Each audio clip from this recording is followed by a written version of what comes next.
आप सभी का स्वागत है हमारे चैनल पर। यदि आप हमारे चैनल में नए हैं तो सब्सक्राइब का बटन जरूर क्लिक कर दीजिए ऐसे ही नए नए अपडेट न्यूज़ पाने के लिए। पहला खबर, प्राइवेट कर्मचारियों की दूर हुई टेंशन।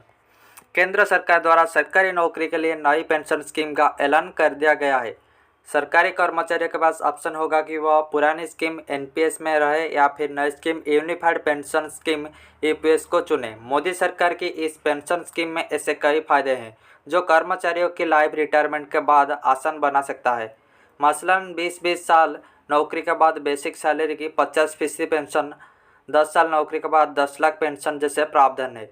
ऐसे में प्राइवेट सेक्टर्स की भी उम्मीद जगी है कि उन्हें भी इस स्कीम का फायदा मिलेगा।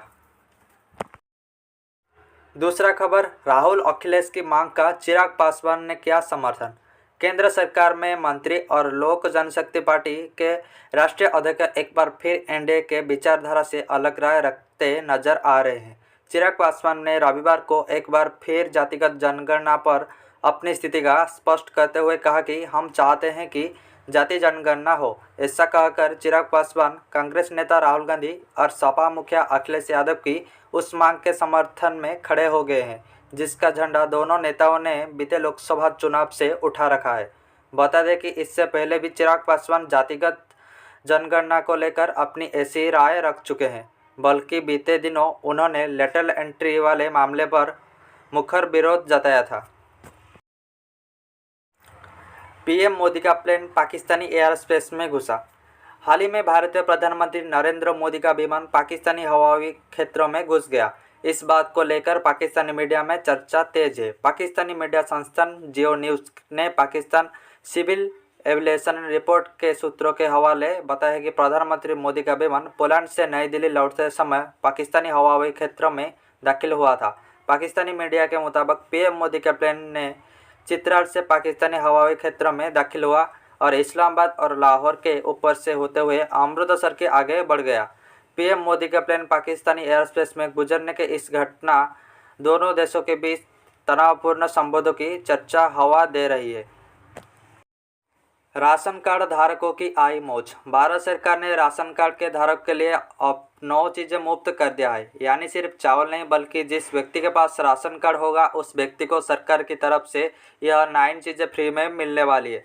पहले सरकार राशन कार्ड के धारक को चावल मुफ्त में मुहैया करवाती थी, लेकिन अब इस नए बदलाव के माध्यम से सरकार राशन कार्ड के धारक को चावल मुफ्त नहीं दे रही है, बल्कि उनके स्वास्थ्य का ध्यान रखते हुए गेहूं, दालें, चना, चीनी, नमक, सरसों का तेल, आटा, सोयाबीन और मसाले, इन 9 चीज़ें का मुफ्त में देने वाली है। आपको बता दें कि अब राशन कार्ड के धारक को चावल नहीं मिलेगा।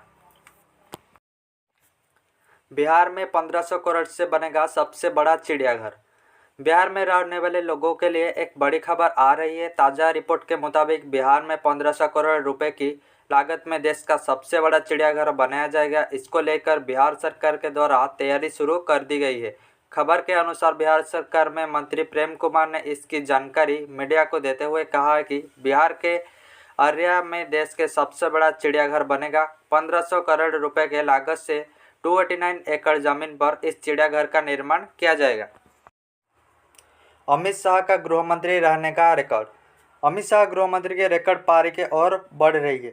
लंबे समय तक गृह मंत्री रहने की सूची में अमित शाह का नाम भी जुड़ा गया है।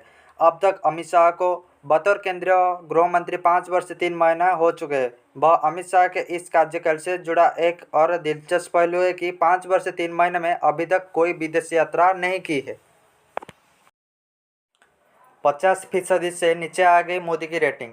लोकसभा चुनाव के परिणाम 4 जून को आए थे, जिसके बाद एनडीए ने पीएम मोदी के नेतृत्व में केंद्र सरकार बनाई थी। अब एक सर्वे में देश के मूड के बारे में दिलचस्प संकेत सामने आई है।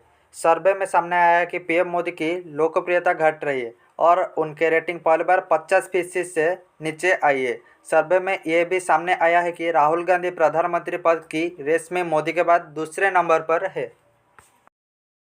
सैलरी 50,000 होगा तो कितनी होगी पेंशन, देखेंगे चलो। केंद्रीय और राज्य कर्मचारियों की मांग यह है कि एनपीएस की जगह ओल्ड पेंशन स्कीम को बहाल करने की रही है। ईपीएस के तहत रिटायर्ड कर्मचारियों को 12 महीने की एवरेज बेसिक सैलरी का 50% निश्चित पेंशन मिलेगी। हालांकि 25 साल की शर्त को पूरा करना होगा। अगर रिटायरमेंट के समय आपकी बेसिक सैलरी 50,000 रुपये है तो हर महीने 25,000 पेंशन मिलेगी। हालांकि इसमें अलग से महंगाई भत्ता जोड़ा जाएगा। अगर पेंशनभोगी की मौत हो जाती है तो पारिवारिक पेंशन 60% से मिलेगा। ओडिशा के महिलाओं को पीएम मोदी देंगे स्वागत। केंद्रीय मंत्री धर्मेंद्र प्रधान ने कहा कि प्रधानमंत्री नरेंद्र मोदी 17 सितंबर को राज्य की महिला को भारतीय जनता पार्टी सरकार की महत्वाकांक्षी सुभद्रा योजना की शुरुआत के लिए ओडिशा के द्वारा कर सकते हैं। प्रधान ने कहा कि महिलाओं के सशक्तिकरण के लिए हमने चुनाव के दौरान प्रत्येक महिला को 50,000 रुपये देने का वादा किया था और ओडिशा के लोगों ने हम पर अपना विश्वास जताया है।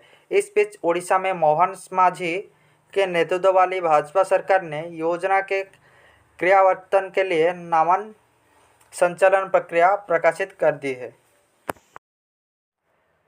पीएम आवास योजना का होगा शुरुआत। आवासहीन परिवार को छत उपलब्ध करवाने के लिए शुरू की गई प्रधानमंत्री आवास प्लस योजना को 5 वर्ष के लिए विस्तार कर दिया गया है।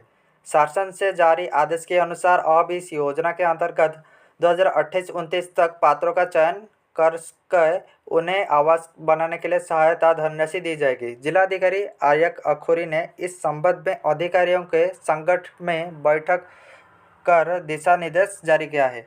बताया कि शासन के निर्देश मिलते ही सितंबर से आवासहीन पात्र परिवारों का सर्वे शुरू कर दिया जाएगा।